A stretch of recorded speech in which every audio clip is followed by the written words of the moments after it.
Hey everyone, it's Tony, and I hope you're doing well.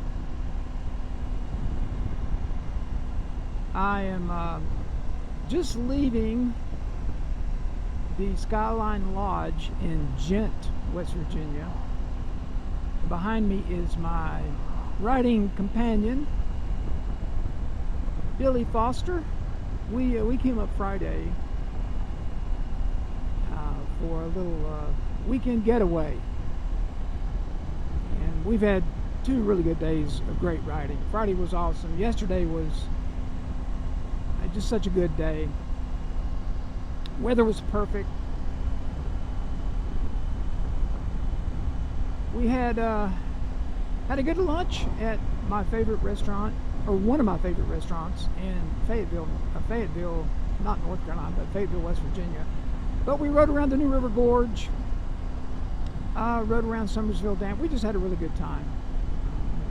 It's been a really good trip. Now we're heading home, and we planned this trip, I don't know, about 6 weeks ago. John Gilbert, our other riding companion, was supposed to join us, but he's had some health issues and had to cancel. And I really miss his company. I wish he could have made it. So I hope John gets well soon. I know he's going to have some shoulder surgery, is what he told me. So his riding for the summer probably going to suck.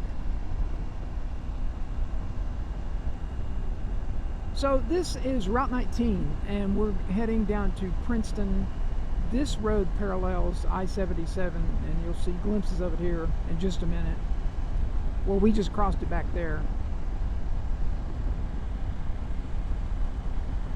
But we're going to take the back roads back down to North Carolina. And I don't know if you can see this coming off this hill, but there are the Blue Ridge Mountains,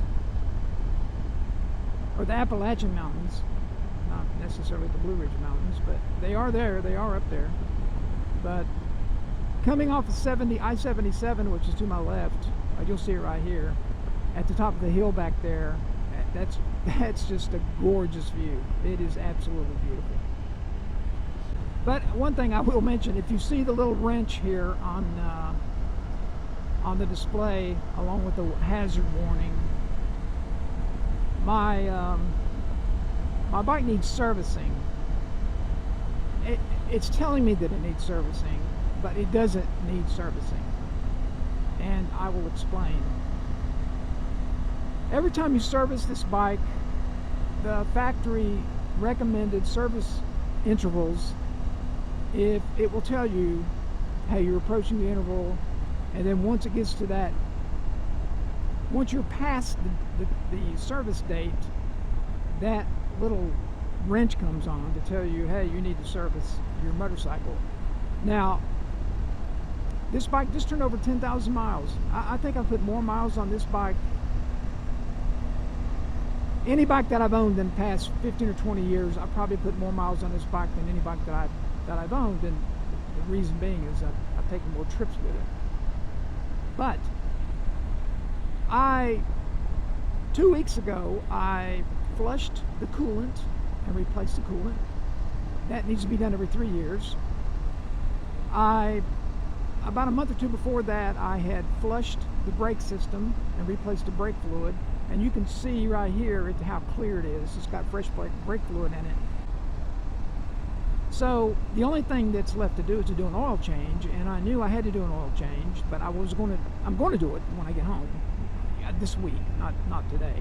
But I said, well, I'll just, because the recommended oil change is 5,000 miles.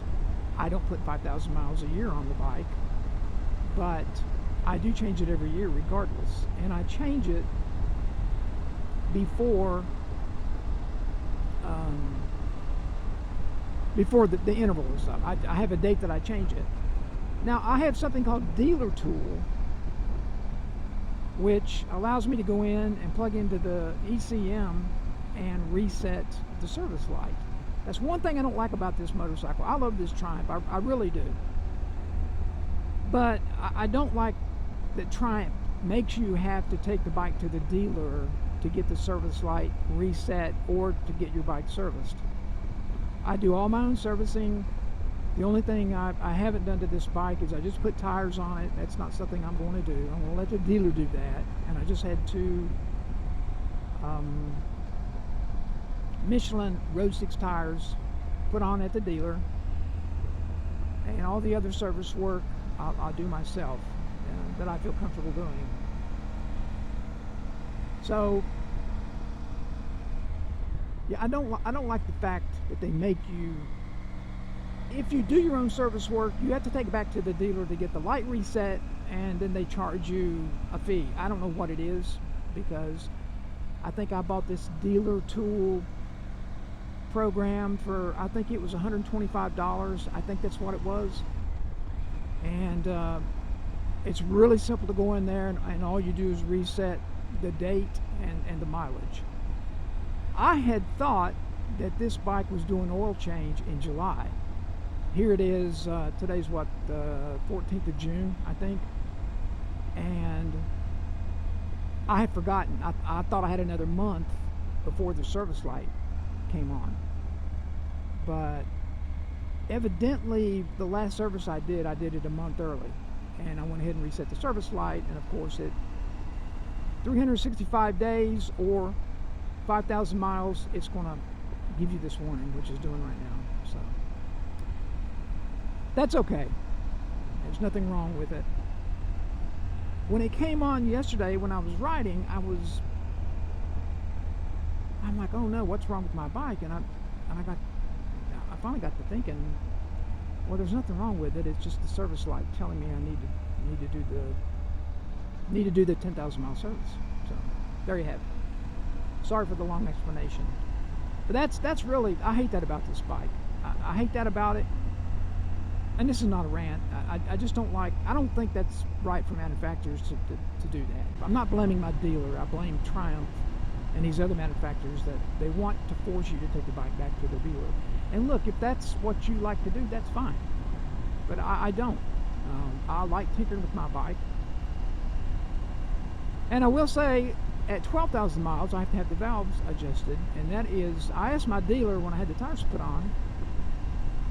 Great dealer, by the way. Select Cycle in Greensboro, North Carolina. I love those guys over there. I said, just ballpark, what it cost me to have the valves adjusted, and he said anywhere from $800 to $1,200, depending on if it needs shims and all that stuff. And you're probably thinking, well, if you're such a good mechanic, why don't you do it? Well, there's no way I would do it. You have to have, if it needs shims, you have to take the camshafts out. I think it's dual overhead cam. It's a 3-cylinder, so you got 4 valves per head, so that's 12 valves that you have to adjust. And I wouldn't mind giving it a go if I had the proper tools to.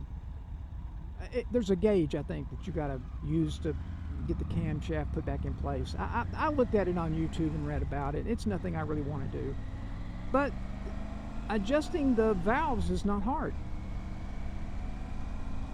if you've got the proper tools. The hard part is getting to it.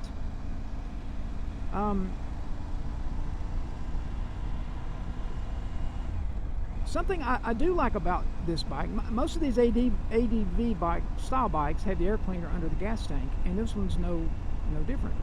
But I can change the air cleaner in this bike in 15 minutes, because you take the seat off, there's two bolts behind the tank, and the air filter and the air box is under the back portion of the tank. And Triumph did a really good job giving you access to the air cleaner. And I don't know why other manufacturers don't do that. I mean, I've looked at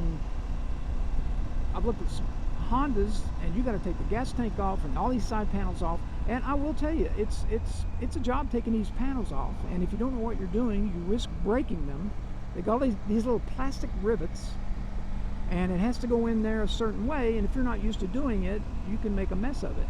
Now, I did have to take the side panels off to get to the overflow tank when I did the coolant. And what I did was I went online and I bought a subscription to the Triumph service manual. It's $8 a month, and you can cancel it at any time. But I just wanted to make sure it wasn't how to flush the system. It was how to freaking get the side panels off. Flushing the system was easy, but it took me longer to get all these side panels off and put it back on. And again, it was my first time, and I laid everything out, you know, where I could find it easily, and took pictures. And once I got it done, I'm like, well, it really wasn't that bad. And again, if you're a technician and you do this on a daily basis, it probably isn't that bad. You probably jump into it in no time. So, but anyway, you got to take the whole top off the motor. You got everything's on top of it. I couldn't even replace the spark plugs. I'll tell you, that's how hard it is to get to, and you just have no room down there to do anything. And there's all these hoses, and I don't know. I looked at it. It's not something I want to attack. No way. So I guess the only thing to do is to pay it. I mean, the bike runs good, but you know, if it's due at 12,000 miles, then I want to keep it up. If I were to decide to sell it or trade it, that's going to be the first thing someone asks is, well, did you do the valves? And I'm not going to lie about it. And they do the spark plugs too. So anyway, I'm probably going to bite the bullet and do it, but at the pace I'm riding, it'll probably be next year. So.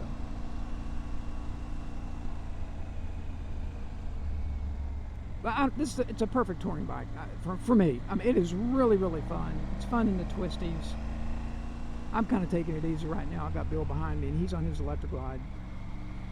But we got some pretty curvy roads yesterday. Route 41 out of Beckley up to Summersville, West Virginia. I hadn't ridden that road in a long time. I used to ride it quite a bit. Holly Toledo was a great road. It absolutely was just so much fun. I mean, Bill and I, we got up to Summersville and stopped at a gas station and got something to drink. And he's like, "Wow, what a road!" But I thought Bill and I had ridden that road before. I think John Gilbert and I had ridden it. I'm pretty sure he and I had ridden it a couple times, but maybe not. Anyway, enough of my yapping. I said I wasn't going to talk, but I figured somebody would ask, "Hey, why is your service light on? What's wrong with your bike?" And I figured I would give you an explanation, even though it was a long-winded one. So, yeah, we're taking the back way into Princeton, Route 19. We didn't want to get on the interstate. It doesn't bother me. Bill doesn't like riding the interstate. It's not that he's afraid to. He's just like, he's just doesn't like it, and that's fine. It's not my favorite thing to do, but if I'm in a hurry, I'll jump on the interstate and go. So anyway, enjoyed this little road here. So I appreciate everyone watching. Thank you very much. I really do appreciate it. For you, anybody that takes the time to watch my video and comment. I love it. I love interacting with you guys. But I promise you I will shut up now and let you just enjoy this road and the scenery.